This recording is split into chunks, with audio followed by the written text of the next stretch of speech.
and those who suffer oppression or exploitation based upon class, race, sex, age, creed, sexual orientation, disability, or immigrant status. To learn how you can support WRFG's mission, please go to wrfg.org.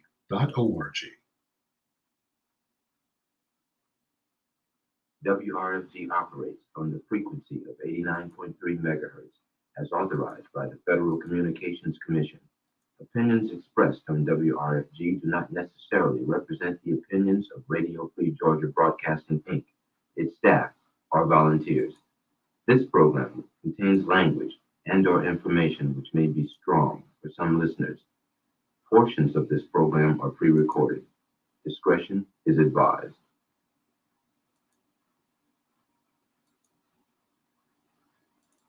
Convicted on a RICO statute, RICO Racketeering Act, which is the Racketeering Influence Corruption of Organization Act, which actually consisted of a number of charges stemming from 1976 to 1981.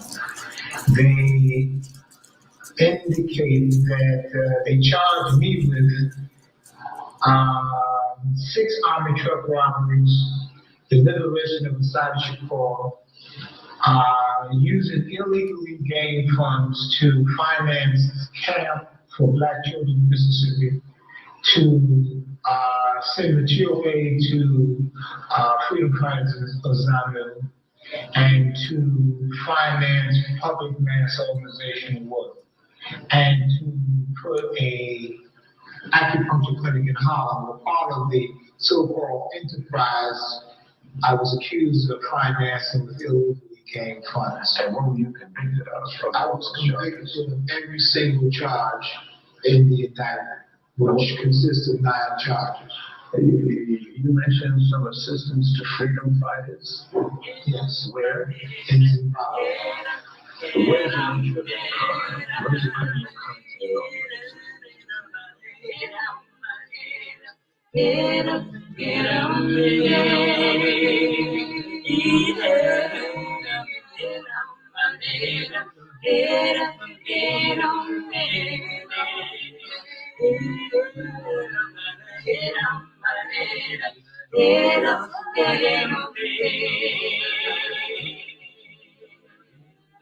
I don't know how my mother walked her trouble down.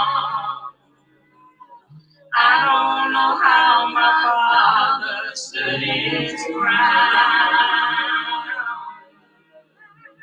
I don't know how my people survived slavery. I do remember, that's why I believe. I don't know why the rivers overflow their banks. I don't know why the snow falls and covers the ground. I don't know why the hurricane sweeps through the land every now and then. Standing in a rainstorm, I believe. I don't know why the angels woke me up this morning soon. I don't know why the blood still runs through my veins. I don't know how I reach around another day. I am here still running, I believe. Get up, my dear, get up, get up, get up, get up,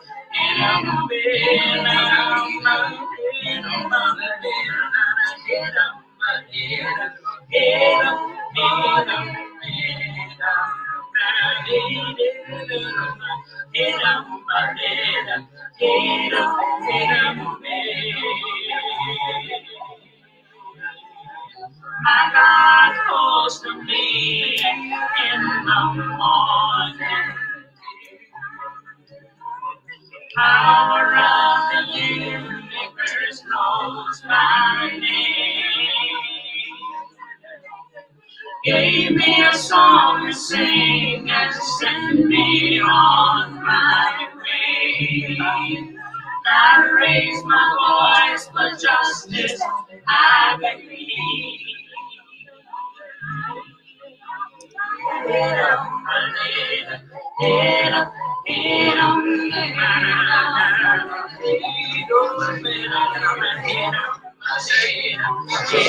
We're born to create a spirit, the great Ashe, out of which we all emerge, Ashe.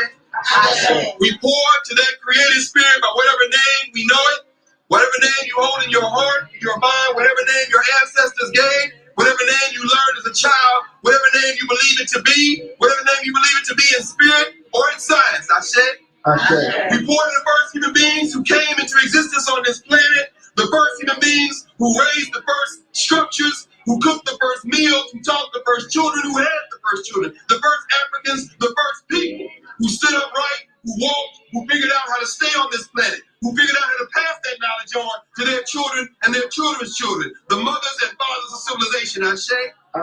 We pour the next libation to their grandchildren, their children's children, those who raised the great early civilizations of Kemet and Kush and Monomotapa, the great medieval civilizations of Ghana and Mali and Songhai and Kanem-Bornu. We pour to those who break the great civilizations of the Igbo people and the Hausa people and the Kikongo people and the Mabara people, the great Mande civilizations, the great Kikongo, the great civilizations of Southern Africa, the Bantu people, the great civilizations of Southeast Africa, the Dinka, the Shilla, the Noor. We pour to those millions who raised the foundation from which the world would learn what it meant to be human in the world, Ashe. We pour to their children who were upon the arrival on the shores of people they had never seen before, found themselves captured and marched overland, found themselves perishing by the millions before they were held on the holding cells and the open air pens on the coast of West, Central, Southern, and East Africa. We pour to the ancestors who did not know as they were stripped of all clothing and sent denuded into boats, packed like animals, and strewn their bones across the floor of the Atlantic and the Indian Ocean. We pour to them who in the last moment on Africa grabbed the sand and grabbed the dirt and put it in their mouth and understood that the only thing they might have to preserve their place in that continent was their memory of that place and their ability to pass it on to their children. We pour to them, Ashe.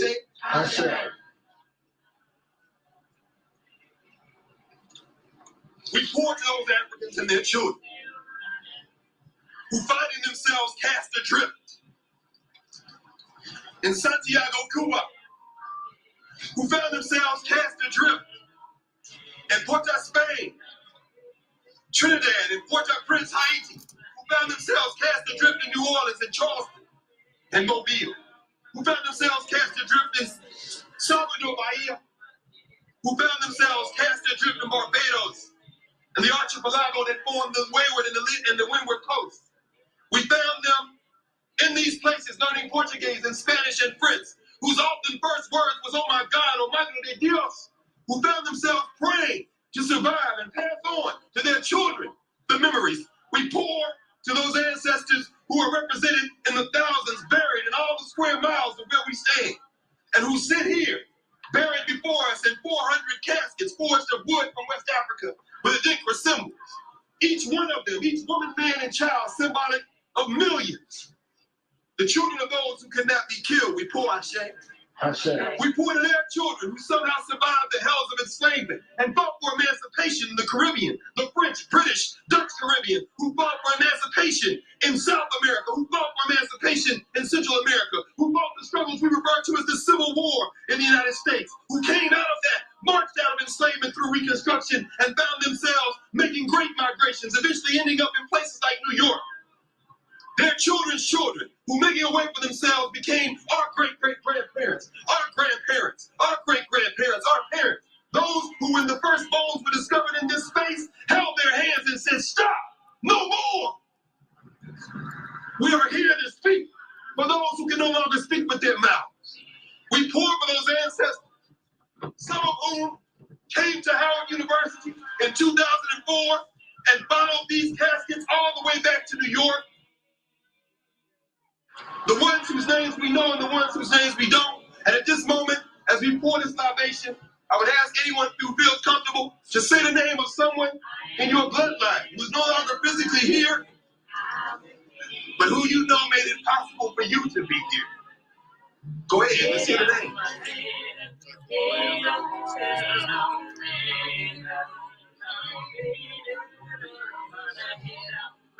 We pour to the name that we hold connected. Dr. Zuma in Brazil. Toussaint Louverture, Jean-Jacques Dessalines, and Henri Christophe in Haiti. We pour to the great Avengers, Matthew of the Maroons of Jamaica. We pour to the great ancestors, Harriet Tubman, Sojourner Truth, Frederick Douglass. Say the names that you study. Who are the names of the ancestors that you have come to hold in your heart and your mind, and you hope that you can do what they did for us, for your children and children's children? Let's say some of those famous names. Malcolm X, John Henry Clark, John Jackson, Jacob Carruthers. And finally, two final libations. We pour to those who make it possible for us to do what we do. We pour to these rangers who stand guardian over this sacred space. We pour to these Africans and these folks who have come from Howard University, the staff, the faculty, the administrators who brought us here today to bear witness. This is not a libation, but an affirmation, because their hearts still beat, their tongues still speak, their minds still think, and their minds still wish the best for us. We pour for all of those people who surrounded us on this journey today and made it possible for us to be here. We pour this affirmation of thanks. And finally, we pour to your children's children who will one day stand on this space and speak your name.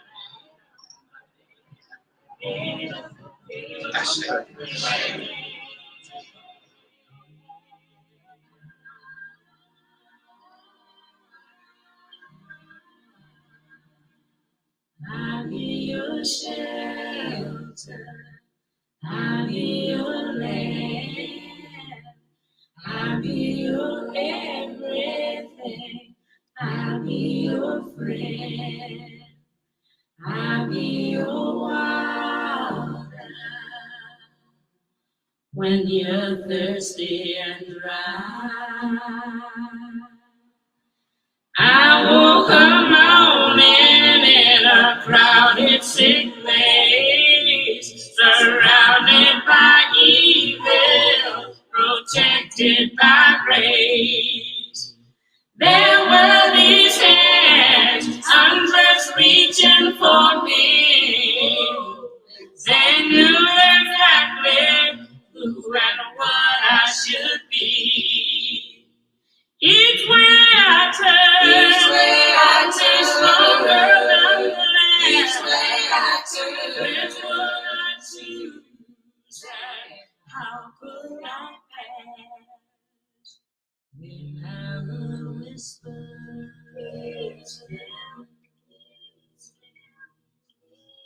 from deep inside, then I heard whispers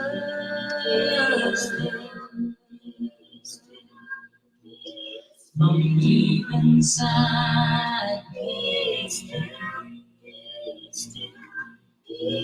As I gave power to the sound of my own voice, so way broke before me, I followed my choice. I walked along the way of the lives and been, till I came to what seemed like an end. Again, these hands, these things that for me, they knew exactly who and what I should be.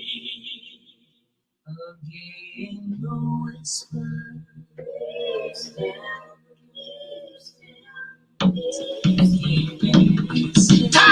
Time is a ship on a merciless sea, drifting toward an abyss of nothingness until it can be recharted for its own destiny. Time is an inanimate object, praying with no justification for belief. Time is dancing, moving away all memories of past experience, dancing away all thoughts of personal and collective manifestations, dancing until you become a slave of rhythm, a freedom, want to seek freedom. Dance, dance, dance, dance. It's no more time to dance. Time is being caught in a web of freedom self. Until you become inhuman, something you be controlled. Time is nothing to these niggas. Time is nothing to y'all. Time is getting high. Going to a farm with us thinking of the next time we can do it again. Time is running. Time is running. Time is running out on black power advocates today. The white lights and surrounded by evil, protected by grace. There were these hands, hundreds reaching for me. They knew exactly who and what I should be. Each way I turn, stronger than the last. Each way I turn, which would I choose, and how could I pass? Then I will whisper. Ladies and gentlemen,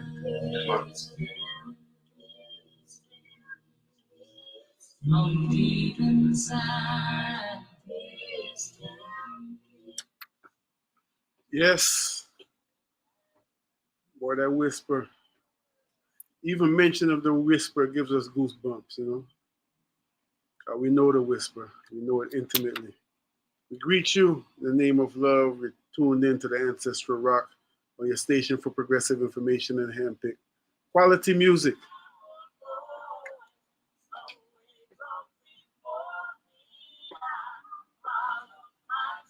It only makes sense.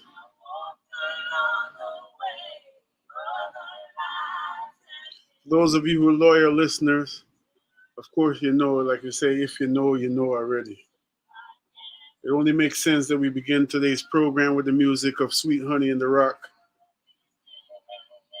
We know their music is a mainstay on this program. And we are tuned into the Ancestral Rock. And we get the opportunity every time to remind us that contrary to the teachings of the Romans, who themselves honor their ancestors, but when it comes to indigenous people, give you a 6 for 9. We are the sum total of the reality of our ancestors. They are the building blocks which make up our being.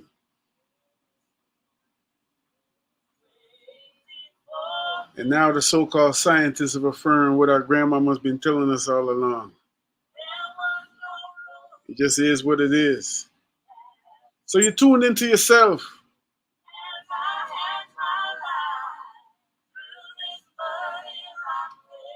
So grateful for the music of Sweet Honey in the Rock, and today we want to offer up this program to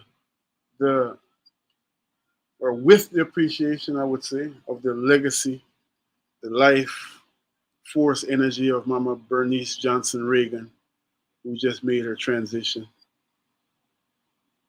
The founder of this group.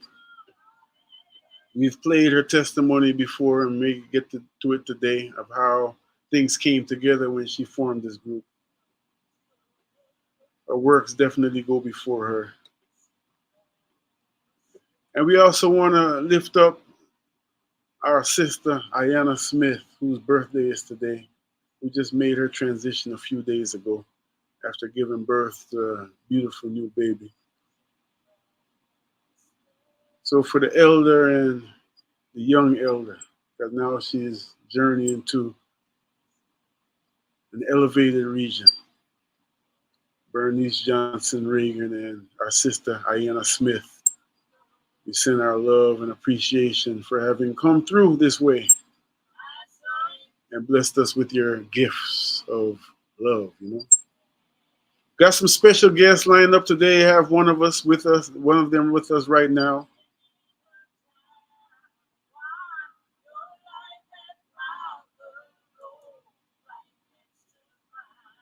And like they say many a time,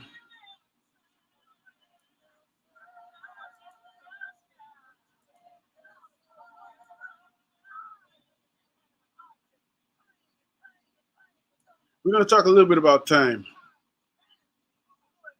The name of this program is Looking at the Modern World Through Indigenous Eyes. Stay tuned to yourself.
A message to the grassroots, a message from the tree roots.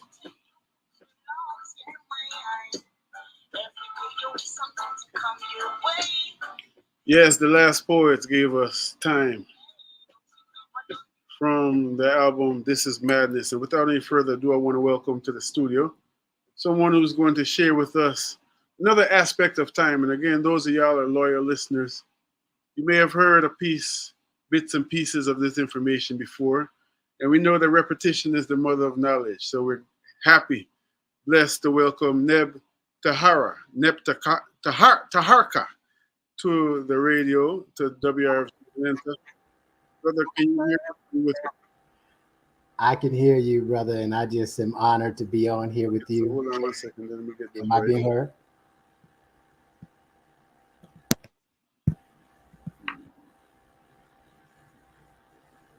Make sure we can hear our brother live and direct.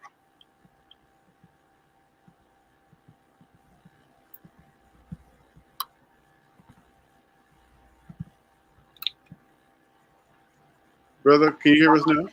I can hear you. Can you hear me? Yeah, I can hear you clearly. Yes, Okay. Thank you. Thank you for joining us today. Oh, thank you for having me. It's an honor to be on here Likewise. with you. I've heard some incredible things, and just to see your work and to be on here collaborating and integrating our minds That's for the right. benefit of the masses is a powerful opportunity. I'm glad to be here. It's a beautiful thing. Thank you for taking the time to be with us. There's a little bit of feedback, so I don't know if Is it on me? Okay. if you're listening, yeah, you can just turn your volume down all the way. So it's funny because everything gonna sound like a pun intended when we're talking about time, right? But time is relative, of course, and we don't have as much time as I would prefer to have to really explore this subject with you. Yes. So in the time that we do have, let's talk a little bit about time. You are taking part in a celebration called the Day Out of Time. Yes. And I don't want to assume that anyone listening, even though we have many loyal listeners, big up our brother Wanique Shabazz and many others who have been for years, sharing this information with our family. Yes. Wanique introduced us to people like Jose Arguelles, and you know what I mean? Yes. We've been on it. Sister Tahida, Mama Tawhida, Tupac Hill, and all that. So with all of that being said, I want to assume that everyone listening is new to this information. Okay. So when we talk about the Day Out of Time, let's just start there, because that in itself is a mouthful, is a lot to digest based on how we have been trained, I would say, to see the world. And again, as I said earlier, the theme of this program is looking at the modern world through indigenous eyes. So how would you start the conversation for us? Oh man, brother Ross Kofi, I would start it with the Dogon and their ability to time travel and see star Sirius without a telescope. And lo and behold, it stars Sirius cycles that we follow through what we call the 13 moon calendar, the green spell calendar, and also give thanks, as you mentioned, Tahita, Tupac El, Baba Wanik, Kimi, Tahuti Shabazz. I've shared the platform and taught alongside of Baba Wanik and learned so much from him. And Balloon Votan, he had Jose Arguez on, and it is actually his galactic return today, kin number 11. Wow. So we have some powerful vibrations combining my vibration of kin 239 and your vibration of kin 34 and my vibration and Balloon Votan's vibration of kin 11. True. So I like to combine the kins, but we'll get to that in a second. The question was being able to see through ancestral eyes, being able to see what the Dogon could see, and why could they see a planet that a telescope couldn't see until hundreds of years later. And it was through the mind of telepathy. And so these cycles of star Sirius, which is a much brighter and bigger sun than the one that we have in our galaxy, has opened us up to the electrical and light body of the fifth dimension. And so for those of us that know this, and I'm working backwards, how do we tap into the Akasha? How do we tap into that dimension with where we are in terms of the human psyche on this planet right now? Well, it requires us to unlearn what we've learned about time. And so the day out of time is part of the 13 moon calendar, which really is a culmination of the lunar cycles of the moon. Now, it has been stated that the moon has a mean average of 28 days that it takes to revolve around the earth one time, 28 days. But what's powerful about that, right? The day out of time precedes what? The day in time.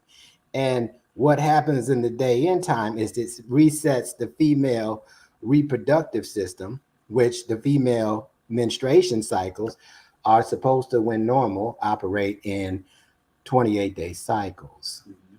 So the creativity and the power that comes through that is able to help us open up our mind. I like to call it into our cosmic memory. So why do we follow this calendar? Well, the light of consciousness from star Sirius is shedding light on our consciousness for the purpose of evolving. I would say that when we look at purpose, there's two main purposes I like to talk about, and there's many, but while we're in the physical body. One, to fulfill and to clear up our galactic karma. Two, to carry out our galactic purpose.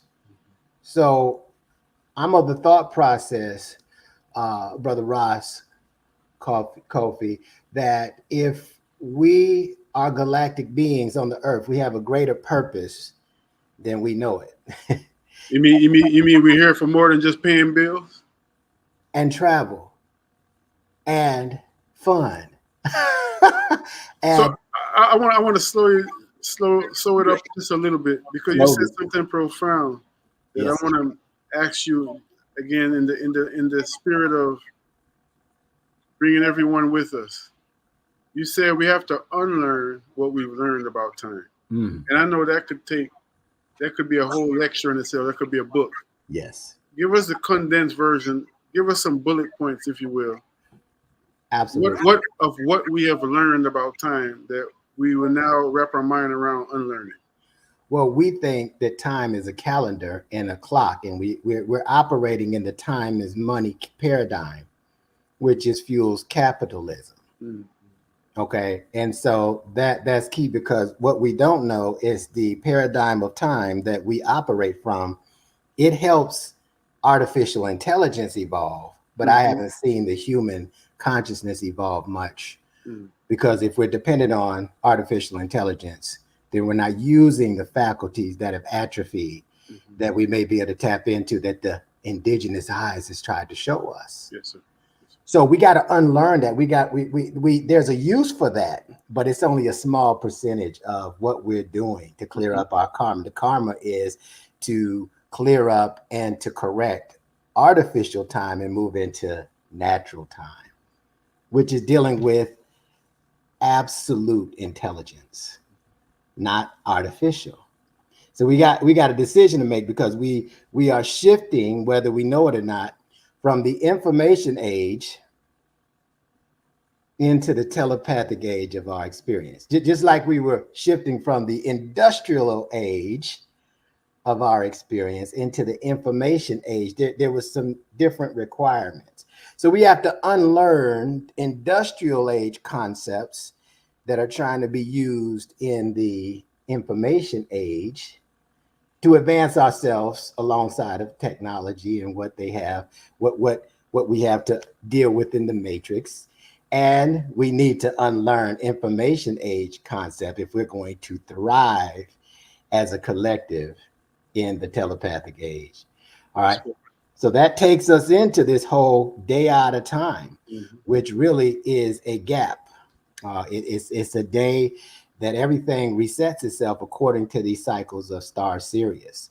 And what we have here in these 28-day cycles, what we found is that in natural time cycles, the lunar cycle of 28 days is a natural cycle because the moon revolves around the earth in 28 days.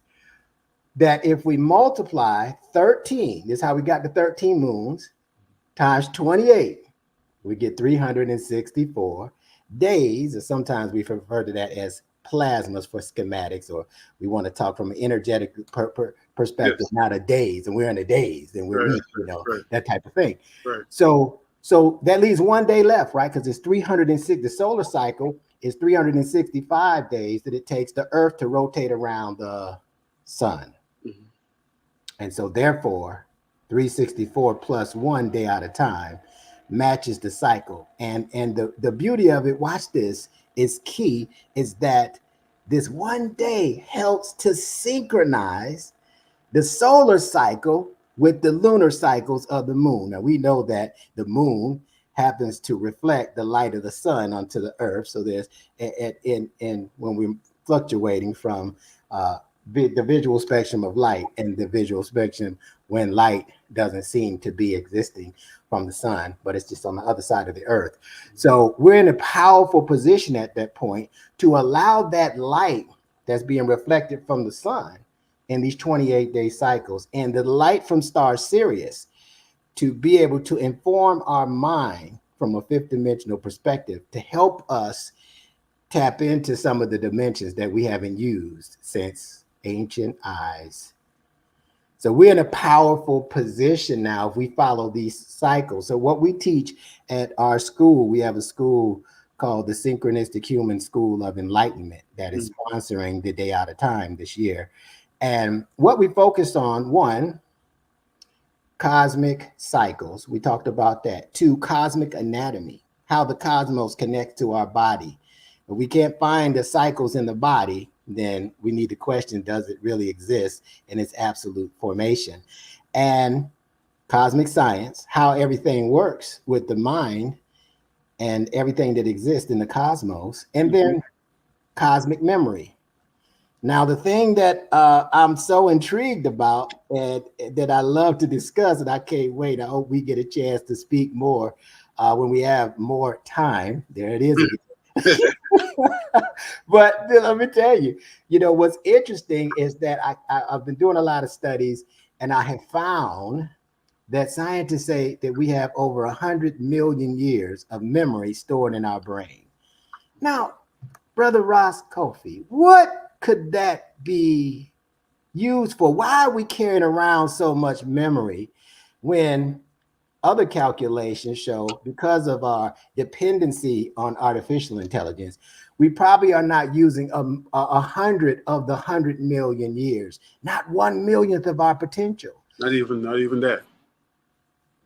Not even that. So my modus operandi has been, how much memory can I tap into, and how does that change my world?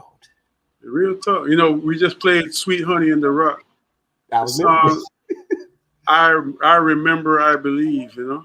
yes. And without even getting into the whole connotation of belief and all that stuff, that's not something I really, too much embrace instead of knowledge. You know what I'm saying? But Yes. you talk about memory. I mean, we gotta definitely make an appointment. Let's make it publicly, so we can dig deeper into this. Yes. But when you mention memory, I'm thinking as you're talking, and again, for the sake of we don't have the ability to Right. take calls today. For the sake of the listeners out there, I heard someone asking me, or asking you, as you're presenting this information, how do I distinguish between this that you're saying and some kind of made up pseudoscience? Like for instance, if when you multiply the 28 moon cycle, the 28 days times 13 moons, and you get 364. Then if God, who created the 365-day year or whatever, why would God need an extra day? Why wasn't it just created in so-called perfection and all that? I know that sounds like a very silly question, No. but that's a real question. Yeah. So how, again, in the spirit of confronting that which we need to unlearn, Yeah. because there's so much embedded in that, Yes. I also think of the double consciousness. Funny enough, we've been doing some programs for the past 3 weeks on the political reality, and that goes a lot into this whole double consciousness that Dr. Du Bois spoke about. You know what I'm saying? Like, Mhm. and as it relates to functioning in this society Mhm. that is definitely functioning in an artificial space, where there's artificial time, artificial intelligence, artificial everything, right? and functioning and attempting to be a natural person. Like one would think, if you're thinking about it just practically, what would I supposed to just kind of go off in the trees somewhere, go off in the woods somewhere where I can be by myself? Right. How do we? I know I'm asking a lot, but how would we engage that type of inquiry? Yeah. Well, pseudoscience. So that's why I stated earlier, for anybody that has that question, that's a great question. I had that question myself 8 years ago, before I started really studying and teaching this science. And the first question is the reason why it's a good question, because God didn't make the cycle an even 365 days either. It's 365.25. So let's start there. Right. Okay. So now, what makes that the correct measure of standard? And the world that we live in, the way I see it from a fourth dimension perspective. So now this time that we have to remembering the day out of time, remembering the time, right? Means, and from this perspective, when we have to learn to remember to look at perspectives, the time is the evolution of consciousness from this perspective. So how does my consciousness evolve from following this 365.25 artificial timing matrix by the Gregorian calendar? That's the first question before questioning what I'm bringing about the 13 moons. So that was the first question that I had. And it didn't make any sense, because I didn't see anything. I didn't see any cosmic cycle that 12 months was connected to. And when I studied the 12 months and the meaning of each month and when it was done, I said, this right here is a real big hoax. Right. I was getting ready to take it to my teenage days. And this is some bull. Exactly. That's just what comes to mind immediately. Like, what are you talking about? And so that was based on, the Julian calendar. Yes. Which had some so-called errors in it. So when they started the Gregorian calendar by Pope Gregory the 13th, there that number is again, whether it was known or unknown, somehow mysteriously, the 13th Pope is making this change, right? They corrected the leap years from the Julian calendar. The Julian calendar was recognizing every 4 years as a leap year, but what it said for their astronomers that every year that was divisible by 100 and every year that was divisible by 400 should not have been counted. It should have been, the leap year should have been skipped. So what happened is it left a gap. Here we go. Of 10 days, 10 to 11 days, as I would say. I've heard different things. So when they started the Gregorian calendar, this is according to the Vatican. This is according to the Vatican, one of the most influential people on the planet. Right. Because now I'm looking at it through ancient eyes. I'm looking at it through, if we skip 10 days, the ancient eyes is like skipping consciousness. Now, how do you skip consciousness? How do you skip the sun rising 10 times? And what is that consciousness, that light body, that fifth dimensional energy? What was it opening up the monolith of our all-seeing eye to see so that we can carry out our galactic purpose and fulfill or clear up our karma? We couldn't see it. It was blocked. It was a blind spot. So now to answer the question, I can feel it, and I can sense that question as well, that you can look in the body. That the female has 13 menstruation cycles a year. So everything that I talk about and the cosmology talks about, Brother Ross Coffee, is in the body. So you don't have to look out of space. You don't have to imagine. And that means we are the cosmos that we've been overlooking. So we have to change. We have to use the evolution of consciousness to change how we see ourselves, to change our self-image. And then we will create something different because we see ourselves, the unlimited power of us different. So that's my answer, my brother. I hope I answered the question in the one psyche who was pricked by that. Yes. Thank you so much for sharing. We're talking with Baba Neb Teharka Sinke. Yeah. Kanish Kawak. Neb Teharka Kanish Kawak. All right, I'm trying to read the thing there, so yeah, I apologize. Now I won't miss that again. Neb Taharka Kanish Kawak. What does the name mean, if you don't mind me asking? The ruler of two worlds. Also, it means the return of Haru, and Kanish means the enlightened one, and Kawak means transformation. I will. So that means you came ready for this time. I came. Yes, I did. And I want to say something else, that when we got to live in the world lives in us. That's how we got to be thinking. Because if we got to fit all of this, 13 cycles in 12, well, now we're going to fit a square peg in a round hole. We're going to have some resistance. We're going to have some issues that may impede our progress for what we're here for. Absolutely. And it's funny because just to draw a point of reference, I grew up with reading the Bible and later on Quran and all this, and it's all there in language for us to see, if we're advised to see. They say like the one they call Jesus the Christ, be in the world but not of the world. Right. And all this kind of stuff. And when I look at that, and even now, a lot of the metaphysical, what they call new age teachings that are very prominent in the world are all saying the same thing. I mean, it's nothing different. So it's beautiful to get a little glimpse of where this comes from.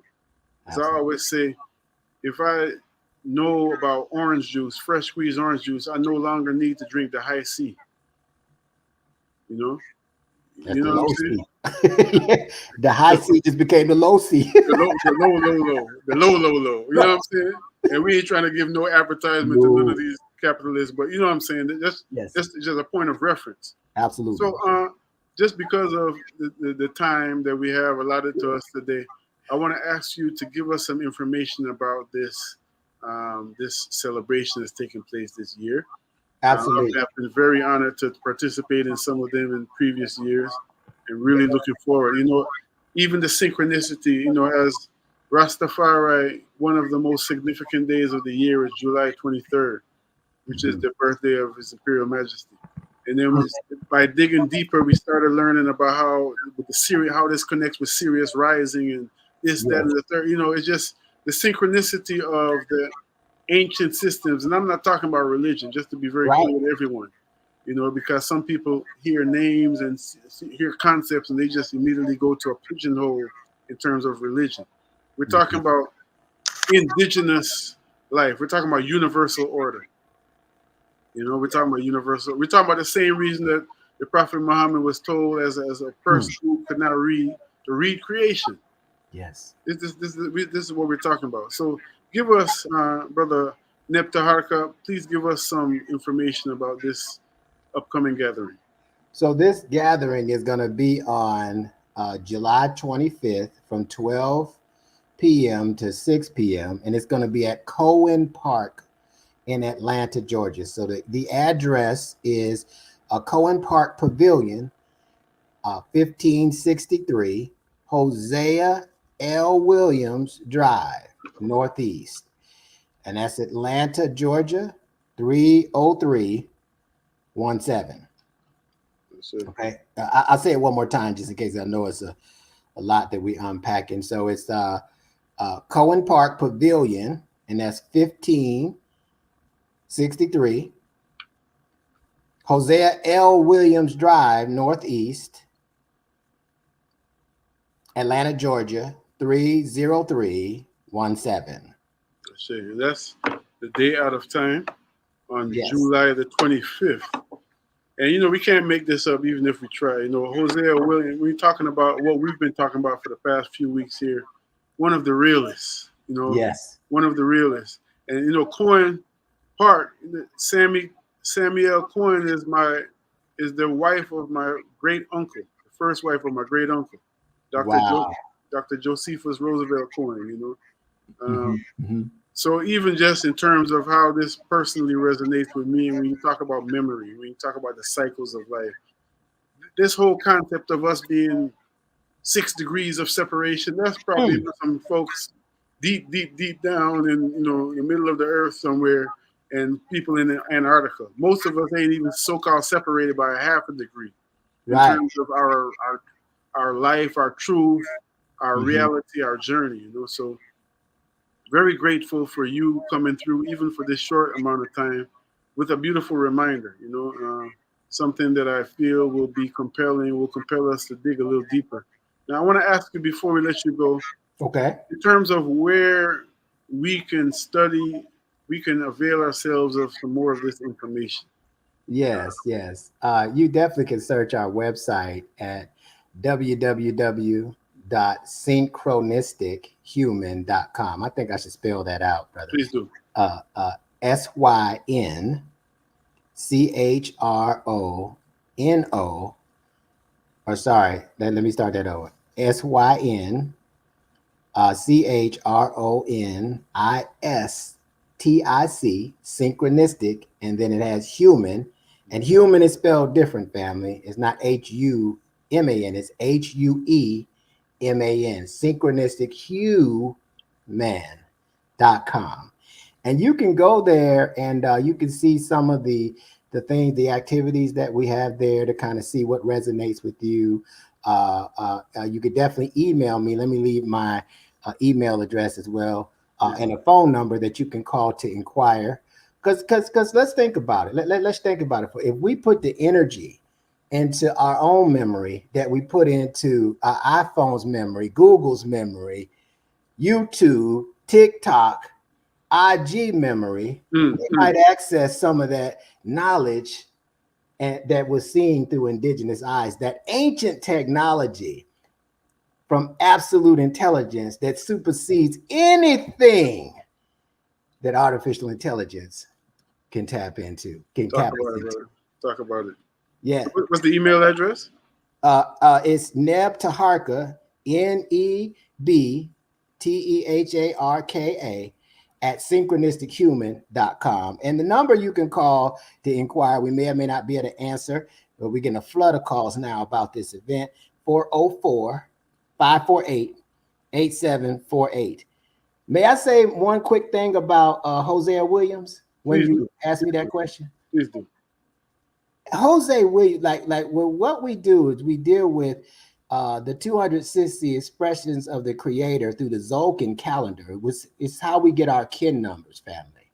And I looked up Hosea Williams when we had that address, and his kin number. We deal with something called the Fifth Force Oracle. Is the guide for my kin 239. It's the perfect guide. It's the overtoned hand, which is riddled with healing and accomplishment. Sure. And when you look at what he accomplished, you can't make this. So I'm saying you can't make it up. I just after I was writing it down as you were getting the address, and thank you for sharing that piece. And that's if I'm catching it correctly, that is the essence of what true knowledge is. Because first of all, the only separation is the only lie, right? So the connectivity is there, and there's so many angles of the triangle. You can't, it's so round you can't go around it. So deep you can't go under it. I mean, it just is what it is. So it's a great opportunity. We are existing in a great opportunity to rediscover ourselves. And that's so much deeper than, I'm an African, I'm a Leo, I'm a Libra, I'm a this, all of that has great, great value.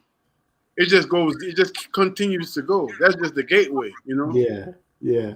Until we ain't even got to have no language again, until we just existed, in a real way. So, Brother Nepta Harka, thank you so much for joining us this afternoon. Thank you for taking the time to be with us, and we definitely welcome you forward to join us again soon. I'll connect with you offline and where we can get some of these teachings, because this is something that is very crucial, especially, I would say, knowledge of self is always crucial. And I'm looking at it, if I'm looking at a bird's eye view, I don't know if you see it the same way. When I look at this space we're in, this time we're in, this junction, and I look at how we view other junctures in our story, in the human trajectory. This seems to be one of those pivotal things, Yes. And of course, again, it can be said that all time is pivotal, or all time is crucial, or all time is profound, all time is meaningful. I'm just saying in terms of changing the course again, rewiring humanity to return, because there was sometimes the wiring was all jacked up, and there was a time we could look at that and see when did this start, when did the Vatican, for instance, start, really aggravating, really oppressing the world with that doctrine, Absolutely. When did all these other things start happening? You can look at that. So it seems to me like we're in one of those times. This is truly the Great Awakening. It's dynamic. So in leaving us, I know we got to go, it's relative, it's significant, the other things that we know about time. But when it is dynamic, when cycles start coming to a head, now we have to impress upon us, is it time for me to look at time as the evolution of consciousness? And if that resonates with people, seek and you shall be shown. I see. Thank you, my brother. I appreciate being on here. I can't wait. I just feel the power of the personal magic is over. You know that, right? Yeah. It's on and popping. All right. Man. Give thanks. Much love, my brother. SynchronisticHuman.com. SynchronisticHuman.com is the website. Our brother Neb Taharka. No, let me get it right. Quinish. Yes. Kinish Kwak. That's it. Kinish Kwak joining us today to share with us information about the Day Out of Time, again taking place on July the 25th. Coming up at Coin Park, 1563 Hosea Williams Drive. And for more information, of course, again, he's given us the The email address, nebtaharka@synchronistichuman.com. And the phone number, one more time, brother? Phone number is 404-548-8748. Yes, sir. So much love to you and the family, and thank you for providing us with this opportunity of enlightenment. And we'll talk to you soon, brother. All right. In Lakesh, Alakim. Alakim. One love. One love.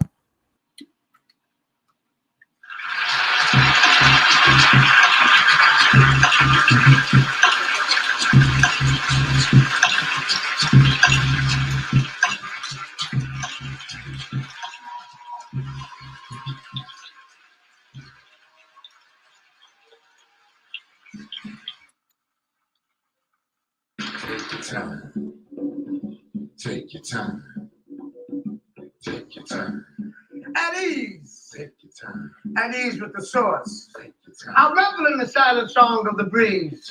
The oppression that begins each moment comes to grip with the mind's eye. And the dark green density of the forest, there is a place where all beings, all consciousness, all experience comes together in the flight of the wasp. And the darkness and secrets of mestizo eyes, and the torrent and raging passion of pagan rituals, all cries, all pleas, all justice, all meanings become visible for the divine in you, to the divine in me. Swept up in the anthem of human progress and the rendering of ourselves to meet coats and alligator shoes, hoping and praying we can remember when we learn to become human. In the beginning, our minds are strong, our hearts are big. We keep believing in love and kindness to our friends, to our enemies. But these values, these few nickels and pennies degenerate our sensitivity. Our soul awakens us from a dreadful sleep. She cannot feed us the rocks and pebbles that sprout from the shore. She cannot kiss us with lips protruding with disease and pollution. She cannot hold us with arms burdened by exploitation, but still we see our future in her symbols and images, and the beauty of her tapestries, and the horns and guitars, and the dancing in the street, and the cool breezes kissing the desert sands, and in the romance of street people, sincerely pleading, take your time with the dreams, for this is for the people. Take your time with the music, for this is for the people. Take your time with the revolution, for this is for the people. Thank you.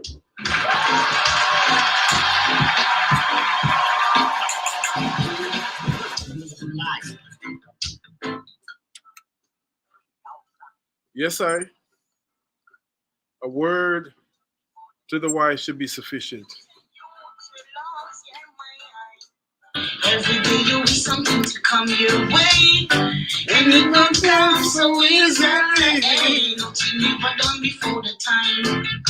Nothing never done before the time. Just relax your mind. Just wait, till things to come your way.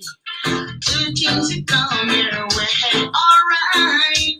Don't get frustrated and shoot your brother down. Little later, it be the talk of the town. Nothing never done before the time. Nothing never done before the time.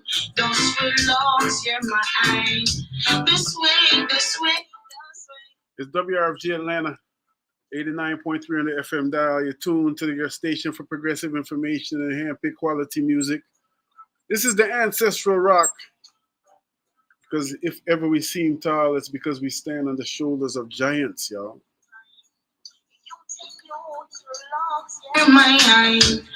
Every day you wish something to come your way, and it don't come so easily.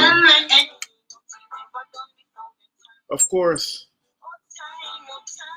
as you heard at the beginning of the program, this program is going out to the life force energy, the essence, the beautiful essence of two soul sisters in our community. One who got to traverse this earth until she became an elder, and one still relatively young, but did the work of 2 or 3 people. That's Bernice Johnson Reagan and our sister Ayanna Smith, whose birthday is actually today as well. Today she would have been 39 years young. Roots and culture for the people that really need it, you know.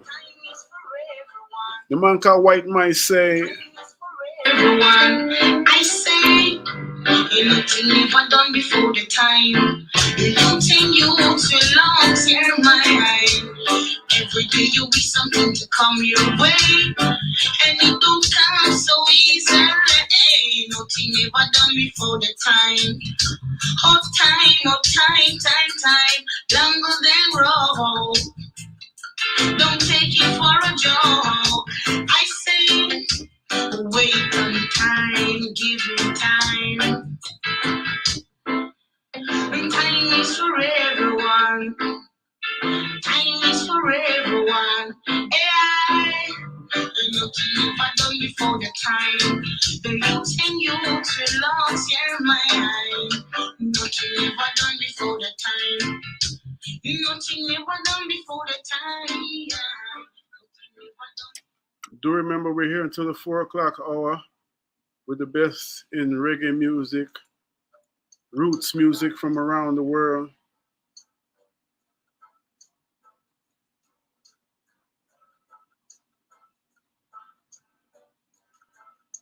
Of course, much love to everyone who celebrated WRFG's birthday with us last Saturday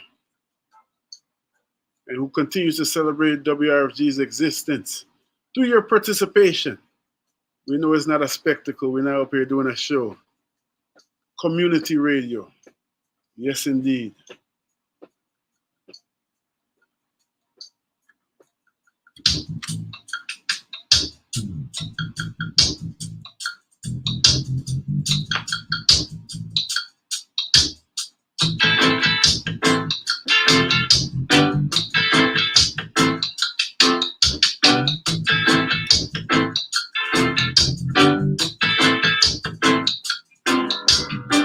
Those will long share my eye. Never seen you rock so. Now it's time to play.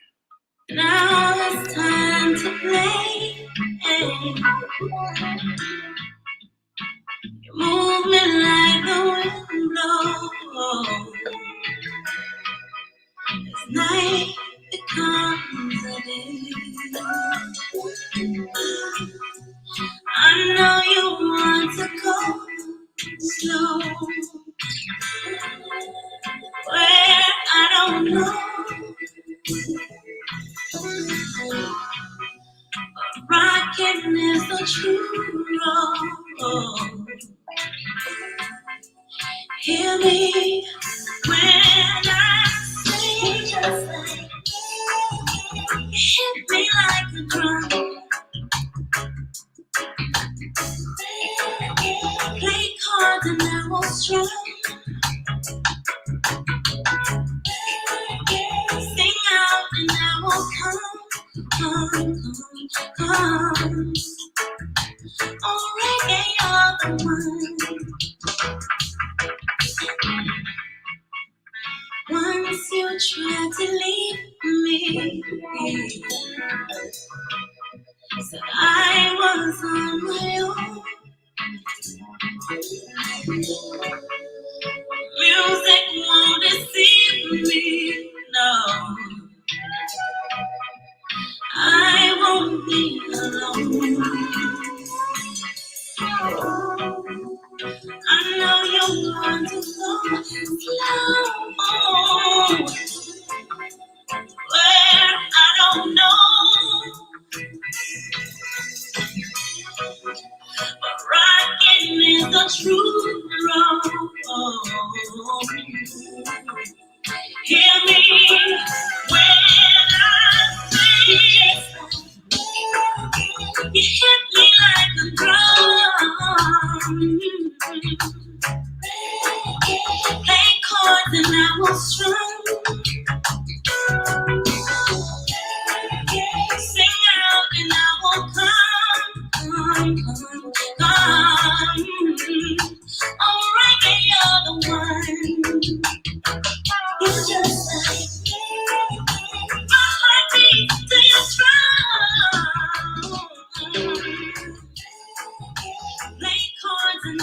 strong. Sing out and I will come. Alright, and you're the one.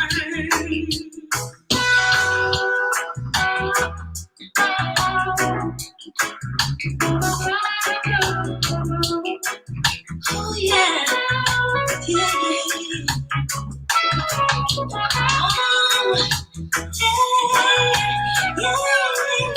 yeah.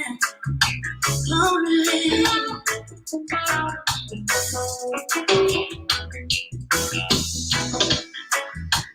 Poem shall speak of the wretched sea that rushed into the shore, of mothers crying for their young, swallowed up by the sea. This poem shall say nothing new. This poem shall speak of time, time unlimited, time undefined. This poem shall call names, names like Lumumba, Kenyatta, Nkrumah, Hannibal, Atherton, Malcolm, Garvey, Haile Selassie. This poem is vexed about apartheid, racism, fascism, the Ku Klux Klan, riots in Brixton, Atlanta, Jim Jones. This poem is revolting against first world, second world, third world, division, man-made decision. This poem is like all the rest. This poem will not be amongst great literary work, will not be recited by poetry enthusiasts. It will not be quoted by politicians or men of religion. This poem is naive, bombs, guns, blood, fire, blazing for freedom. Yes, this poem is a drum, Ashanti, Ma, Igbo, Yoruba, Nyabingi warriors, Yohuru, Namibia, Yohuru Soweto, Yohuru Africa. This poem will not change things. This poem needs to be changed. This poem is a rebirth of a people, a rising, awakening, understanding. This poem is speaking, have spoken. This poem shall continue even when poets have stopped writing.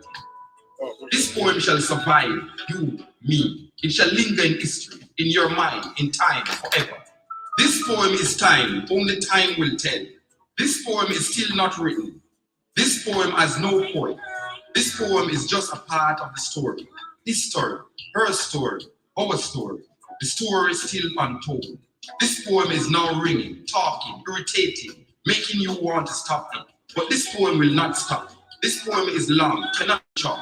This poem cannot be tamed, cannot be blamed. The story is still not told about this poem. This poem is old, new. This poem was copied from the Bible, your prayer book, Playboy magazines, New York Times, Reader's Digest, the CIA files, the KGB files. This poem is no secret.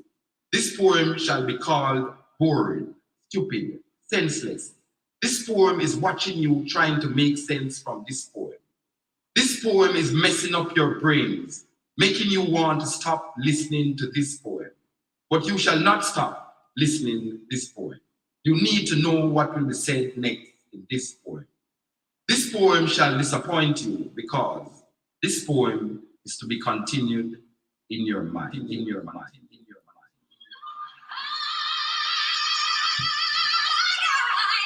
Now I've been chained. Good Lord, now I've been chained. You know the angels in heaven done sign my name. Come on to heaven tonight, church.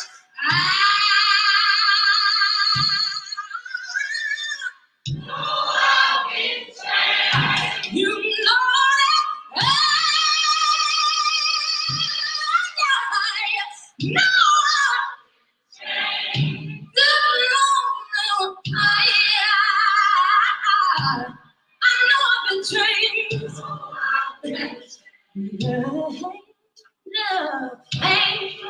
In heaven done shine.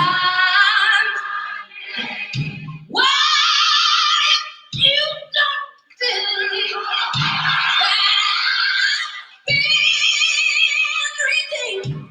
You know the angels in heaven done shine. Why follow me down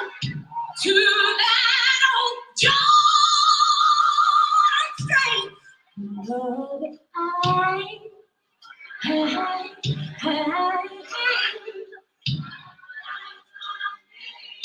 well, step in the water.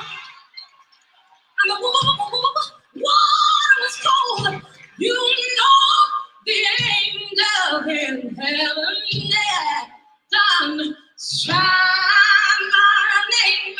Well, shield my body, but not my soul. Good Lord, the angels in heaven done shine. And you've been changing tonight. Come on and help me sing it now.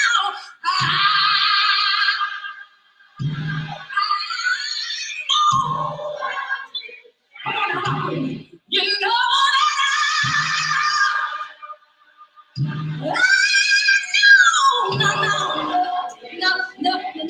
no. It sounds good to me. I know I've been changed.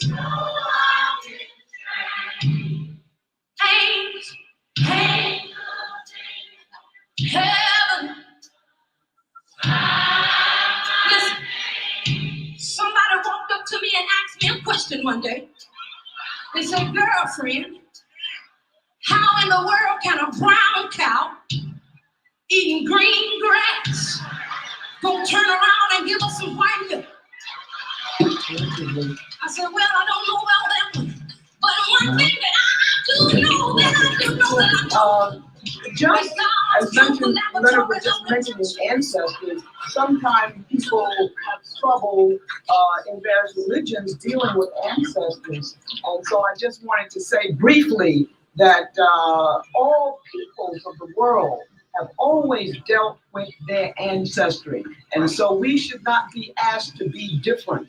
And so that we make a difference between, in Africa, the honorable ancestors and anyone that just dies. And so we look to find the value in our life, to uphold the value, and then always to raise God supreme first. Yes. Because if you put God supreme first, then other things will follow. And so we are commanded to put on the breastplate of righteousness, and to gird up our loins, and to put on the shod the feet with the preparation of truth. And so when it comes to ancestry, those that have problems in Christianity, be reminded that Christ himself confronted his ancestors. That when you had the Mount of Transfiguration, Christ was confronting Elijah or Elias and Moses, and those were his ancestors, and they were long time dead in the Old Testament while he was standing in the New Testament confronting them. But what were they doing when they were confronting him, and what was the conversation? We are to be reminded that in our humanness, sometimes we have frailties or inconsistencies, but in our godliness, whether it's Jehovah, Yahweh, Elohim, or saying in the highestness of God, then we know that we are complete and fulfilled. 89.3 on the FM dial. Was not allowed to see the promised land. And why? Because he was told to talk to the rock, and instead he took the stick and he hit the rock. And so that we are too, in our, the rock represents the rock of ages, our spirit, our consciousness, our life children. So we go use our own spirit, take a stick and hit our own selves, and hit our own. That's Dr. Rosalind Jeffries. Mama Rosalind Jeffries speaking. Tune into the Ancestral Rock, organization for progressive information and handpicked quality music. Any way you want to slice it, any way you want to slice it, you tune into the Ancestral Rock, and we are sum total of our ancestors, those who go before us. And even when you take a deeper dive, you may say they go before us, it's just in one sense, because we are them, in another sense, And we're grateful for all the teachers from around our world who make it their effort, make it their business to remind us of this. I got one of our brothers on the phone line with us right now, who definitely is in that tradition, was in that lineage of teachers and reminders. Somebody, as I was sharing earlier, I met about almost 20 years ago. At the occasion was something that just happened again recently. King's Day at Oyutunji Village, Oyutunji Afrikan Village. And of course, by the time I got there and met him, the reputation and the mystique and everything beautiful about the village already went before us, you know. So we going into a place and big up my brother Baba Sola, big up our brother Ogundare, ancestor. Our sister Jameelah came with us on that trip, and we were all rocking a hip hop show, hip hop and reggae in a very traditional sense. But what was most profound to me is that when I look around, it wasn't just like, you know, Ras Kofi and Shola and them coming to do something a little bit different. We wasn't doing anything different that was already been done, you know, right there. And it showed me in a very clear way, again, a reminder of my own upbringing in terms of being in a village, a real village where, you know, not just village in terms of geography, but village in terms of the function of a village, you know. And it's a very long story that I don't cut short right now because we have our brother with us for the remainder of the show. Finally made the connection. I'm talking about our brother Babatunde Ajeyfa Alagba Akunsegun, joining us from somewhere in the world. Babatunde, are you with us? Yes, I am. Can you hear me? Yes, sir. How are you feeling, brother? I say, Alafiani, Kasan. I'm doing good. Still traveling, but still making works. You know, we've been all over. We travel a lot, spreading the word, doing the culture. True. We give thanks for that. We give thanks for that reality that we do have traveling men and women spreading the culture, doing the culture, as you said. And I want to start right there, you know, because I don't know if you had an opportunity to listen to the program, but, you know, the name, the theme for this program is viewing the world through Indigenous eyes, viewing the modern world through Indigenous eyes. And what struck me the other day as we spoke, and I invited you to come on, is that I know you can share a lot about that because we're in a world. We just had a brother that was sharing with us about the day out of time, which is based on a more indigenous view of time, you know, a more indigenous calendar, you know, that precedes the calendars that are deeply influenced by Rome that much of us go by, you know. And when you think about it, we stop to think about it, a lot of us are slaves to that clock, that artificial clock, you know, and our whole our lives are consumed by something that ain't even real, you know what I mean? By a standard that ain't even real, you know. And that can go into standards of beauty, that could go into everything, just how we look at life, you know. So I'm really excited to have the opportunity to chop it up with you today, publicly, you know, so the family can benefit as well from our discourse. Yeah. As far as the calendar goes, you know, being on nature's time is the best way. You know, how we move in the Yoruba culture and just African culture, period. We move with the sun, we move with the animals, and we move with the plants. And so, you know, you will see a lot of definitions in spiritualism as far as African culture, dealing with the moon cycles, dealing with the sun cycles, or dealing with the seasons. The seasons will bring on the new years. You know, a lot of people start their seasons in the middle of winter, or start their New Year's in the middle of winter. But, you know, in Yoruba culture, we start our new year when the year is replenishing itself, you know. Actually at home, we do it when it's time for harvesting. When you're harvesting your fruits, that's when the new year come around, and usually, you know, the Egungun, the ancestors, come out. So the spiritual part about it is there too. So we bring out the ancestors in the beginning of the new year, a traditional new year in Yoruba culture. But there is a traditional new year within the world, which is springtime. So you got 2 times where you can celebrate your new year, and it all works on how the earth moves and how we worship. So you would see a lot of the Egungun festivals, a lot of Egungun come out in the beginning of the Yoruba or the traditional New Year when we do our New Year readings. I'm sure you been familiar with a lot of people that go over to Nigeria and do participate in the New Year readings and all of those things. After the New Year readings is happening, then we bring out the ancestors to bless this new year. So you will see around the time right after the New Year reading happens, maybe around sometime around May or so, you will see the ancestors come out and they will bless the new year. Also, when you get initiated, you will find yourself counting the moons as your process in your priesthood. You know, we say 3 moons, the new moon, the full moon, all those things are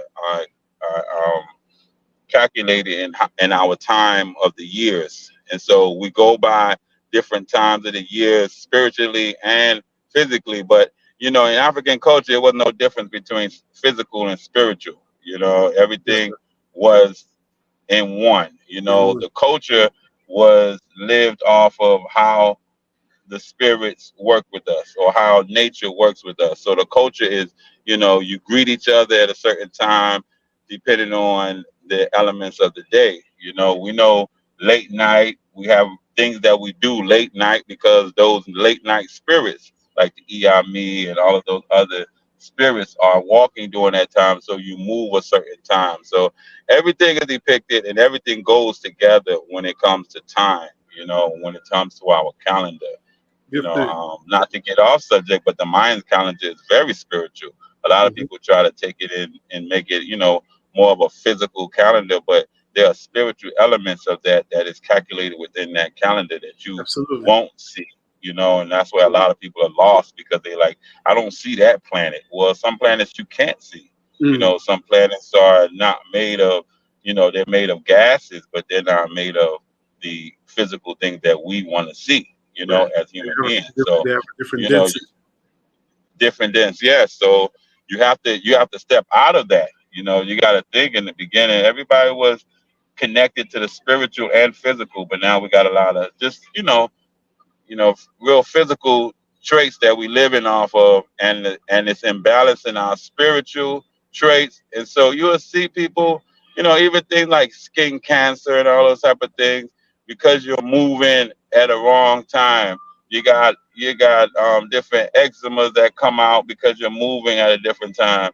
You got you can't even breathe good because you're moving in the winter and time that you're supposed to be moving in the springtime, or doing things in the springtime that you're supposed to be doing in the summertime.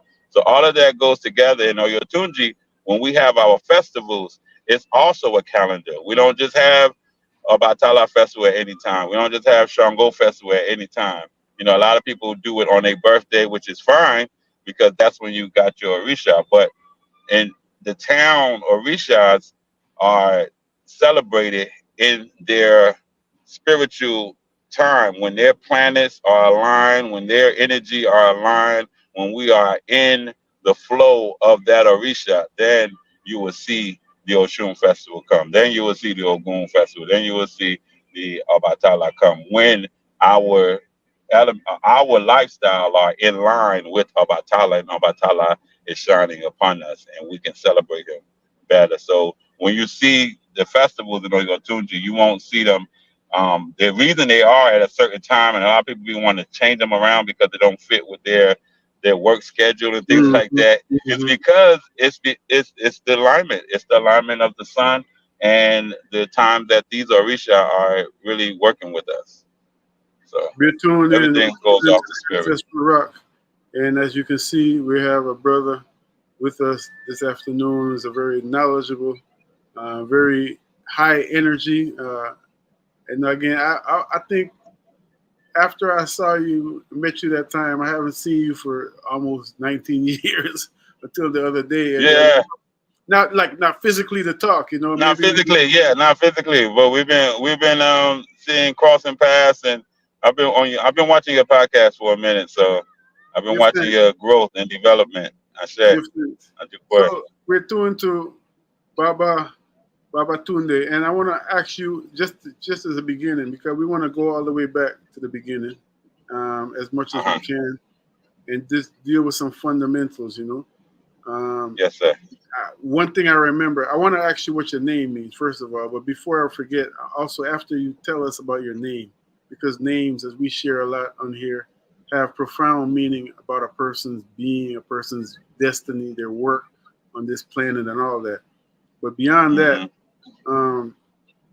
I remember when we were down there for the King's Day Festival, and what struck me was, I remember your set. It was so hard, like hardcore hip hop music, you know, with a Hmm.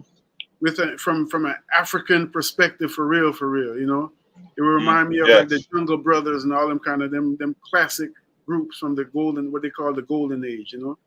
And what struck Yeah. me at that Yeah. moment is, of course, there's nothing new under the sun, but here is a group of people who are living in this world, but not of this world, like they say even in the Bible, you know. And so it's funny Hmm. because the past few days, the past few weeks, we've been having programming that's really been focused more on a political reality, you know, trying to make sense, working to make sense out of how we still find ourselves in this foolishness, talking about the lesser of two evils and everything. But when I go Yeah. back Yeah. to Yeah. Oyutunji, and one of the reasons I asked you to join us is that I know that you represent a space of sovereignty.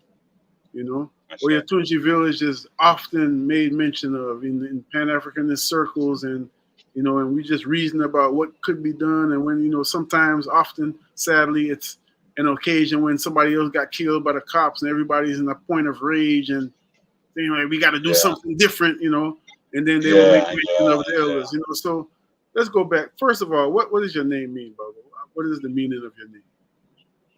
Okay. Well, my name is progressive, Mm-hmm. meaning that all these names didn't come with me doing birth. You know, Mm-hmm. you in Yoruba culture, you gain names as you gain your titles, Mm-hmm. and so my first, well, my last title, well, one of my major titles, which is Alagba, that Mm-hmm. you will see in the beginning of my name, Yes. that is the title that I hold as the chief priest of the Egbe Gungun Society here in the United States, and started in Oyotunji, but we have ventured off into all the parts all across the Western Hemisphere actually, Bang. and setting up different groves, which we call Igbale, which are sacred areas for the ancestors throughout the world, throughout the Western Hemisphere, and um, we uh we actually have to own those properties. So the more Egungun is spreaded throughout the United States, the more the United States you'd notice we will own, because the property, you cannot have a grove on a rented property Mm, or someone else's property. So you have to mm, own that property in mm. order to have an Egungun grove. And so the more we see the groves, the more we start seeing Egungun, the more we know that we're running our land back again, you know, because Yes, we're sir. not on foreign land. I don't Yes, believe sir. we're on foreign land at all, you know. So the Egungun Society, Alagba, head of the Egungun Society. My next name in order would be Ajeyfa. Ajeyfa meaning Ifa is my wealth, or Ifa brings me Aje, which is the Orisha wealth. Um, that's when I got initiated to Ifa. I also received Fashegun, which is the if I will work for me, if I will move for me. So charms, Ogun, they are already in me, so we don't carry too many charms with us. We might wear leke just for representation, Mhm. but Fashegun, that name means that if I wants me to do the work, because I am the charm and I don't need to walk around with charms. Yes, sir. Um, that is my title that Ifa gave me when I got initiated. When I got initiated to Obatala in 1991, I received the name Efunlanla, which is Obatala makes me great. I received the Orisha Obatala Baba Yeku Yeku at the age of, I believe, 11. Yeah, I was 11 when I received that. So those are my titles that I received. Then we go into my name that Ifa gave me when I was born. Ifa gave me Awokoya, and I couldn't write all these names out here because it would have took a long time. It would have took a minute. But Ifa gave me Awokoya, which means the journey never ends or the secrets are never finished. And so Ifa told me that I was to join as many societies as I can. Actually, the interpretation that my parents gave me was if I know about the Orisha, then I must go and get it. And we know there's 401 Orisha, but the ones that I come across, the ones that come in my path, then I should receive those.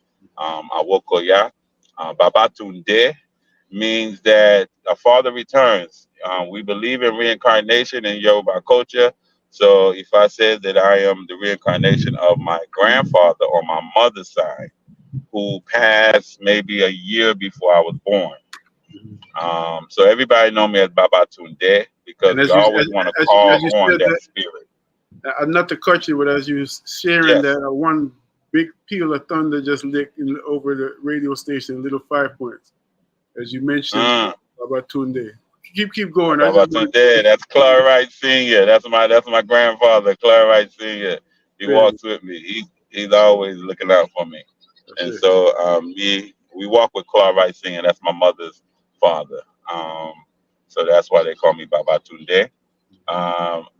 One of my middle names is Abiodun, and this is given when a person is born on a special occasion. And they were actually having a Obatala festival in Oyutunji when I was born. So I was born during the Obatala festival. So that's where Abiodun comes from. The last two is my two last names in Yoruba culture. We don't get rid of the mother's last name. Also, we actually find out, you can be a representation. You can be from the lineage of your father or your mother, depending on, which route you took. And if I will let you know that when you get your Esentaye, which is your birth reading.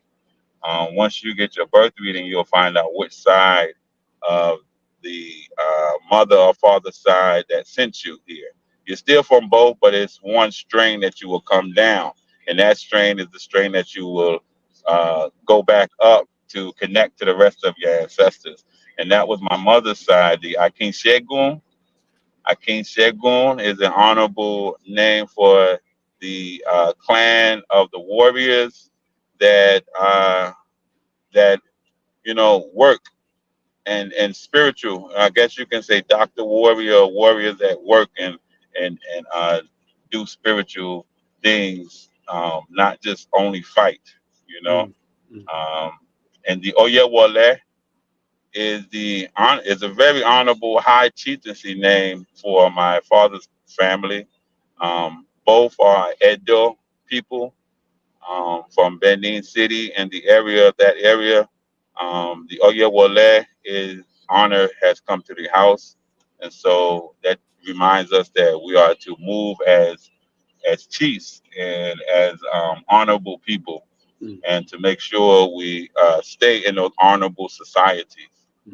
And so those are my names. We can say it all together.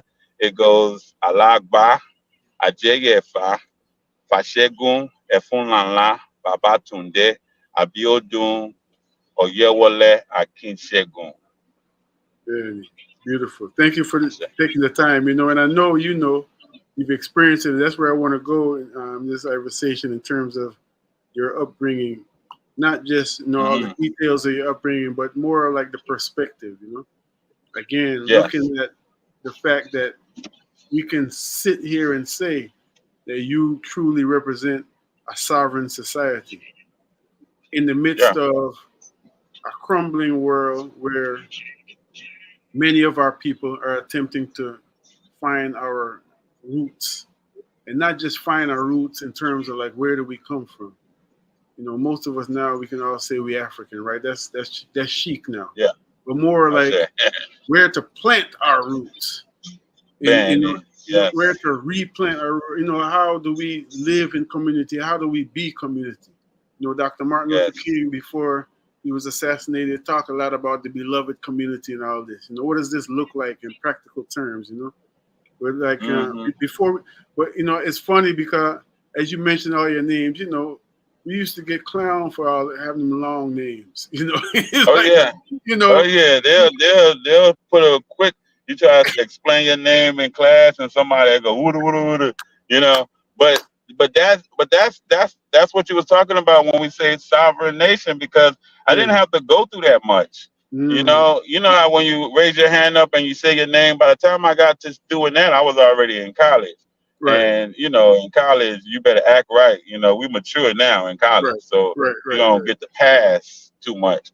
I would say when we go out, maybe, but our elders made sure it was really structured to where we didn't really have to deal with that as most people. A lot of my other, we call cultural children, because we call ourselves the cultural children because our parents was in the culture.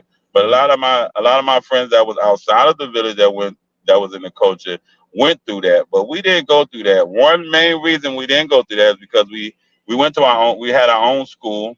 So that's usually when those things happen, in school, the kids want to tease on you, but we had our own school, so we didn't have to go outside for school and to get teased that way. When we go on trips, let's say we wanted to go to the skating rink or the movie theater or the drive-in, it would be set up. We would have a group. Of course, the girls would go with a chaperone from the women's society, and the boys would go with a chaperone from the men's society. We might go together. Even if we go together, they would still have those two chaperones to keep us separate, because after the age of 7, you're normally learning your gender versus all cross-gendering and learning, what the girls are doing. You was learning how to be a man, or a young male, and so you'll be around the young males, and so a lot of those gender comments we didn't have to go through, or those gender things, when you're learning to meet a young girl and she beating you up all the time, that young puppy love thing, and then you get in trouble, or even to the fact of where police come to your house because you touched the girl the wrong way. All those type of things was out the door with this upbringing that our parents came up with this program that our parents came up with, because it didn't allow that opportunity. It was very much structured, and it was so much fun because we was always together. It wasn't a solo type of life. You will go out with your brothers. So if they was to say anything, you're young, you're deep enough. We don't like to fight, but if it came down to it, you had your brothers, everybody was there. You can represent, but we don't fight. That's another thing we was taught, is, if we have to fight, if we have problems with another brother in the village, the elders men will set up a time where we go to the woods, out way in the woods. All the young boys would take this two boys that have disagreements. They will go to the woods and handle it in the woods. It's actually taboo if someone was to slap you inside the village. If you slap someone inside the village, that's big trouble, because you have opportunity.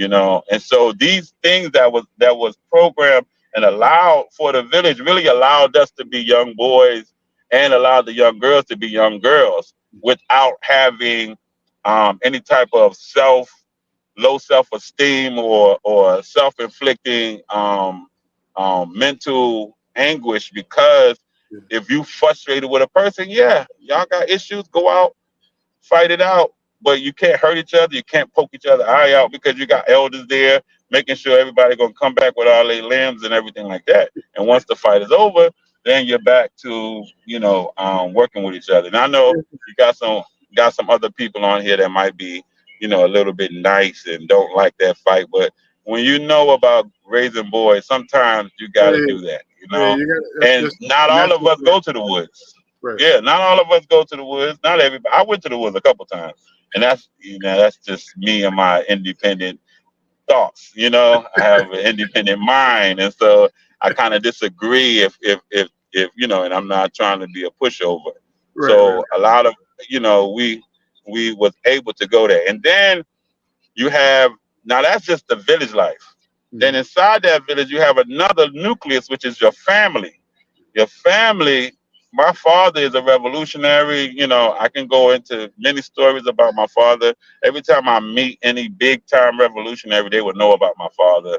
They work with the Butula Shakur, Malcolm X, Stokely Carmichael, all these people, every Black Panther that was on the East Coast. My father was very much well known throughout that circle. And so I came up a little bit more militant and revolutionary in my nucleus, in my household, versus throughout the whole village. And so that's why it's beautiful to have a village, because some villages are all about love. Some villages are about, militant. Some villages are about, not some villages, some families within the village. They might be more health conscious. We have some families that were strictly vegan and they would teach us about veganism. You have some families that were, very much revolutionary, or, from that Ogun family lifestyle. And so even when you get a family, you get an Orisha for that family. And so my family was an Ogun family, I can't share Ogun or your Wale. And so growing up in that's where you will get some of my intense thoughts and revolutionary thoughts, which I put in my music a lot. I still do music because I can't stop. But back in the day, that would be my major content within my music. And we grew up entertaining, like drumming and dancing. That is what America actually accepted from us. They didn't accept nothing else. They didn't accept none of the, tribal marks on the children's face. They didn't accept none of that. But they loved us when it's time to play them drums and, shuffle our feet a couple times, And Black so History Month. we really, we really monopolized off that. Oyutunji the whole village was a performing village. Everybody in the village had some type of musical talents, whether it's drumming, dancing, and then we got into poetry. People had voices that they can sing certain notes. And so, it would be different people would have their times to go to the different places, to the universities. We actually performed at the Smithsonian, all the programs, Dance Africa, all of these things, all African form of music, whether it's Guinea, djembe drumming, saba drumming, bata drumming, and dancing, singing, and all of those things. We ventured into it because we was brought up in that that performing lifestyle, because that's one thing that America wanted from us. When Oyutunji was started, it was like, "Ooh, can you do that African dance stuff too?" And so, our group was featured on The Roots, Alex Haley Roots, many other movies. I'm getting a little clogged right here, but the list goes on. You can check the bibliography of Oyutunji, and the list goes on and on and on. And so that's how we was raised. And so it's inevitable for us to get into music. Obviously, we couldn't do the gangster rap because we didn't live that life, And so we rapped about what we lived. That's beautiful. Or sung about what we did, or whatever we was going to do. You tune into the Ancestral Rock on your station for progressive information and handpicked quality music. 45 minutes until the hour, 45 minutes past the hour of 3 o'clock, 15 minutes to the hour of 4. And we're just reasoning about ourselves. We're having family time. Thank you for tuning in to us. Do remember that, of course, you can join us every Thursday from 2 to 4 p.m. Also, invite you to subscribe to our podcast on the Farm Radio on SoundCloud. For those of y'all joining us in the social media, we greet you and ask you to share the live, share the link. This will live in the feed and all that, so we can just propagate this information. Speaking with our brother, and I'm gonna read from the names on the thing because he shared all his names with us, but I didn't remember the order. So that's just some of them. Well, yeah, right. Babatunde Ajeyfa Efun Efunlala Efunlata. I'm not Lanla, gonna, okay, Efun Lanla. Efunlala Akinsegun. Uh-huh. And he's joining us as a representative of the Oyutunji Afrikan Village, which, as I have shared, for me, even as a one who grew up same way in a revolutionary household, grew up in a village, I truly can say I'm the product of a village. It felt like I had come home in a sense, and we were just there for a few hours. It was, I've visited the village many times after that. We've had Oba Ade on the program. We've had Chief Olatan on the program. Much love and peace and power on his memory.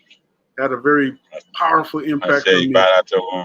And one of the things I wanted to ask you about, you kind of answered it already, but it's kind of twofold question. When do you remember first encountering the alien society, and especially in a way that might have been a clash, or where you just seen, like, for lack of a better word, I grew up different than y'all. I grew up, I have different ways of seeing the world than this outside dominant society. And and again, the audience, 98% of the audience would be people who grew up in that society and grew up with that programming, And we're in a time now where we're unlearning and relearning, Yes. There's a droves of people who are running to the type of place where you come from, where I come from, what I mean? Running to it, looking for identity, looking for shelter, looking for comfort. You remember? Can you recall? I mean, you talked about a skating rink, you talked about field trips and everything, but Well, like I said, they can't mess with us too much because we was always deep. So it never really hurt us. We have had, our times where we were being too nice to our people. And that's one thing. Growing up in the village, you would think that African people are here for a cause, but just traveling throughout the United States, getting to know the African American mind has led us to be, robbed at gunpoint. I would say more racist fights was what we probably had. Like the African Americans, that's all they probably did was take our weakness for kindness, our kindness for weakness, and they would, set us up to try to rob us or something. But we Africans, we don't got too much going on, Right. And so, because we were going the belly of the beast, like Oba Afonso, our king, he was fearless. So, like, we would be in Columbus hood, Chicago hoods, Atlanta hoods, Tallahassee hoods. We would be in those hoods trying to bring our people to understanding their culture. The universities did accept us a lot sometimes, but it was the hood that Oyutunji really went in, because that was the mission, to help our people, And so it was basically going in those at-risk neighborhoods that really gave us a shock that, okay, we can't treat our people the same way like we always do, because they'll take advantage of us. But other than taking advantage of, I don't think it was a big shock, with our people. The most shock was the living in the South with this racism going on, and that would come from some black people too. But it was still, I don't, just because you black don't mean I can't say the word racism. You know what I'm saying? Because if you feel like prejudice, whatever way you want to put it, just looking at us as we're not doing the right thing, and so you take some type of stigma against us. The military was right there, and so when we go to the skating ring, military people would come out, who these Africans are, things like that. People were very racist in South Carolina back in those days. But I would say my big shock would be college. When I went to college. When I went to college, I saw the ignorance of our people, and I was alone. I wasn't with my brothers, you know. And so that's when I got the big ooga boogas, the chastising, the you know, because I was uncompromising when I went to college. I let them know I see them see my issue. I tell them, yeah, I'm eating this bird we just sacrificed at the festival. You know, I'll bring the goat, you know, and we'll barbecue the goat. They be like, was this goat alive? Like, yeah, who killed it? Yeah, we did. You know, what do you mean? You know, of course it was alive. No, but you know, they want to say, did I see it alive? You know, or did I get it from a store or something? And I'm like, no. And they think it's bad because, you know, I killed it, but I'm like, this is the best meat you can eat. You know, of course people know now. Right. But when I was like 18, everybody was a little bit fresh from Where did high you go to school. school? Where did you go to school at? I went to school at South Carolina State University. Oh, in Orangeburg. Yeah, in Orangeburg. I graduated with a double bachelor's degree in art. So I'm a full-time artist. Yeah, you know, my grandmother, on my mother's side, my maternal grandmother lived in Orangeburg on Amelia Street. On Amelia Street, I lived on Amelia Street. Check that out. right next to the VFW building. So when we came to America, yeah, it was my grandmother. You know, when we came, and my aunt, her sister was on Dutton Street, even closer to the college. So I know Douglas. Yeah, Dutton Street, right there by the right a street next to the before you get to the railway. But you know, so when we came to America in political exile and started blending with our family here on my mother's side of the family, you know, most of our holidays were spent in Orangeburg. You know, wow. Yeah, most of our holidays were spent in Orangeburg. Orangeburg got a good spirit to it too. A very much African spirit. A lot of people didn't notice that. You know, they didn't really know what that was. Right. You know, they was feeling, but it's a good African spirit, and you'll see the push. The spirits will come up and push Africa for a good year or two. You know, you will see Orangeburg just real cultural, everybody piecing up and everything like that. Then to get back, you know, American influence is big, you know, and so it'll come back. You know, it's a very harsh town too when it comes to our people and how they live. But once that African come out, then everybody, I remember flowing through Orangeburg, teaching drumming and teaching the culture with the group Ujima drum and dance group with Miss Westcott. Shout out to Miss Westcott if you're listening. But she probably will be listening. Miss Westcott is a very good cultural sister that's still in Orangeburg. And then I started meeting so many other people in Orangeburg that just stayed in Orangeburg from college, but they stayed in Orangeburg and it just was pushing the culture. Whether it's Rasta culture, whether it's African culture, or just drum and dance culture. And so, yeah, I found that Orangeburg is, you know, my spirits really helped me out with this and making sure I was in the right place at the right time all the time. You know? And so I graduated from South Carolina State, did a whole lot there. I did a lot. I did a lot of cultural movements that started a lot of things that's going on till this day. And the art programs, it was really not too much art programs going on there. And I was part of that crew that made sure that South Carolina State was known as a university that puts out artists, great artists, you know. And so I was able to help with that. I like to be productive. I like to be in, you know. I don't really go nowhere where I'm just sitting in the background, like trying to peep it out. I'm actually going to go and say, hey, how can I help? What you want me to do? You know, as I did when I got to Atlanta. And shout out to everybody in Atlanta. You know, that's such a great city of people that is really trying to make moves. And so every time I'm in Atlanta, I try to join in and see where I can help or see who's new, you know, get to know the new faces. Indeed. And so far, it's always been welcoming. You know, Man, the time flies when we're having fun. So we're gonna have to do part 2. We got 5 minutes left in the program. Oh wow, we are there. Before we let you go, Babatunde, thank you so much for taking time to be with us. The previous time I spoke to Oba Ade on the air, we was getting ready. It was preparing for some storm that was going to hit.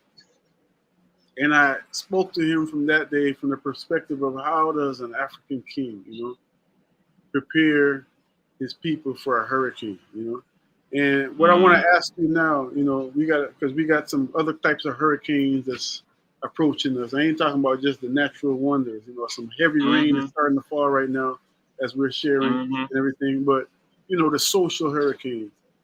I want to go back just in a few minutes, just because I know there's some things that won't even be appropriate to share publicly.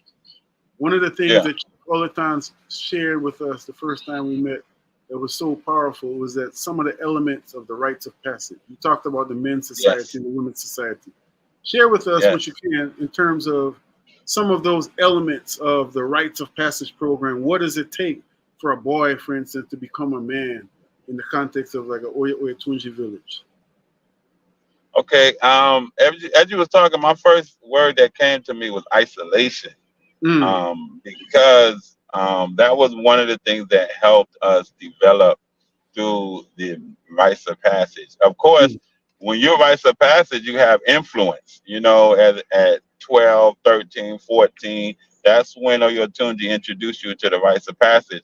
And so you have influence going on from other individuals. But if you're surrounded by other brothers that has been through it or are looking to go through it, then you're inspired and you're isolated from them other people that's doing that. So even throughout all the little Reagan eras, we got these presidents coming up, all of this political stuff.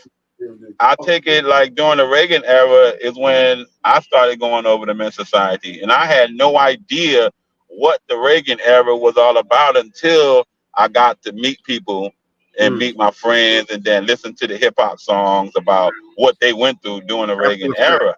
But in Oyutunji, we never even felt none of that, the whole crack epidemic going out, we didn't feel none of that, and I learned that, in my teens that really happened and that type of effect was on us. So isolation was one of the best things that our elders did.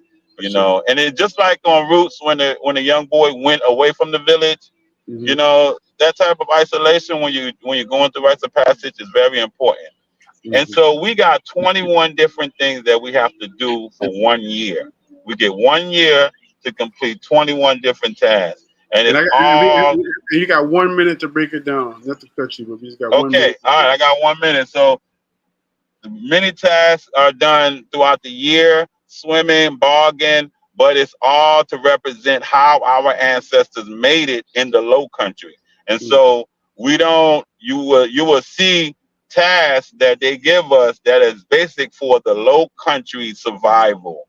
Because we couldn't just go and just give you how to survive throughout the whole America. We had to give you something how to survive in a certain region, because you got to be serious with this, okay? And so the seriousness was putting people in a certain region and those survival techniques that you need to learn. We was around water, so we had to learn how to swim. We was around animals, we had to learn how to hunt and make it to a meal, make it a meal.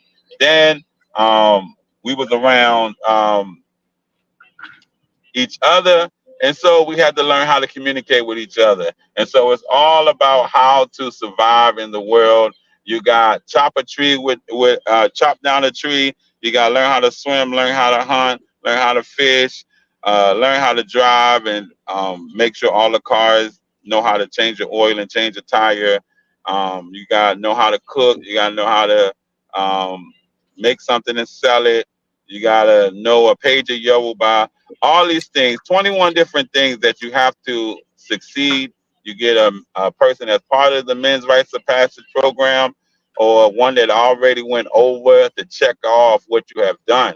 And so by the time you're 14, you have completed all of these tasks. Have to fast for 48 hours. You have to walk 48 miles. All of these things to build your stamina, and you do it by the time you're 14.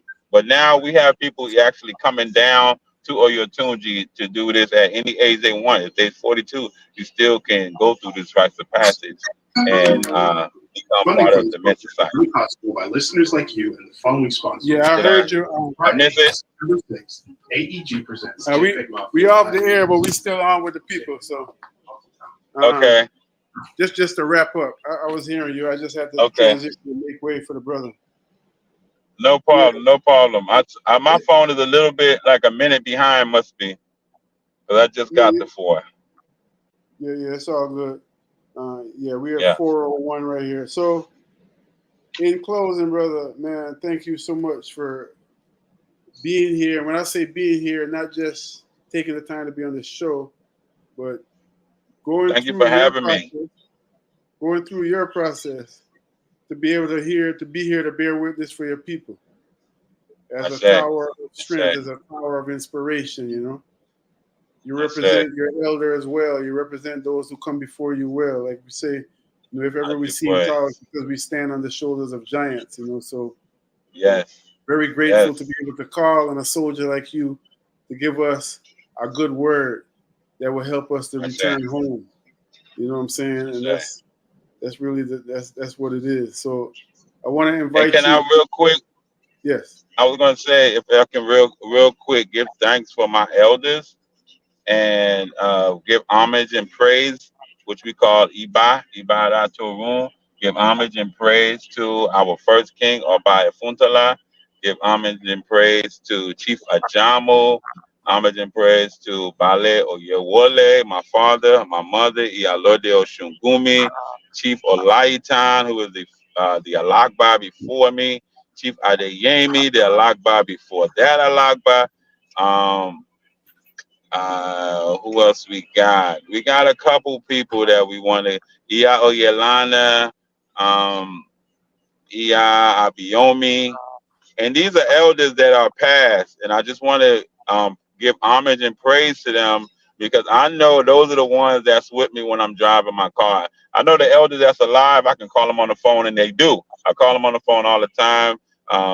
Give thanks to Her Grace Yashanla Odufonda. Give thanks to my elder Efumbalade Ifini. Give thanks to Oshumbumi, Olafemi, our new Obabirin. You know, those are elders that I can talk to, but I got to give thanks to all my elders that are here and the ones that are ancestors because, you know, they told me what to do. And I was telling my friends that I was like, our elders told us what to do and all we had to do was do it. Some of us actually did it, you know, and I'm seeing those that actually did it is really living a good life, you know. It's like they were like, you know, how Paul and all these disciples was in the Bible. These people were like that. They were like Orisha, walking Orisha, because they were able to figure out a way that I can be happy for the rest of my life. And my son can be happy for the rest of his life. And all the rest of them can be happy for the rest of his life. Just following what they said to do. You know? Following the blueprint. Following the blueprint. Good guidance. I say. Yeah, man, that's very much so. That's a beautiful thing. You mentioned the new Oba. You said Oba. Oba. The Oba Adeju Yigbe. The elder. No, I mentioned the old Oba Efontola. Yes. No, not the ancestor, but the one that was just the current Oba. Yes. Oh, Oba Birin, our elder, our co-founder of Oyutunji. That's Iya Olafemi, Oshumbumi Olafemi. She is my mother's godmother, my sister's godmother, and you know, my yeye was Iyatunde when she was. Most of the time she was in Oyutunji, and so that particular elder, that particular Obabi ring, which is a female king, she really impacted me because that was one of the households that I went to a lot as a youth, you know, as before 7 years old, because I was with my mother before 7. After 7, I was with my father.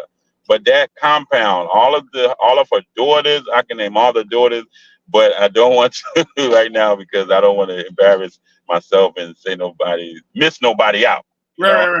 It's a lot of sisters. But you know, my sister Oshuntinibu, as you know well, that was the compound that she would go to a lot, and I would be with my sister a lot.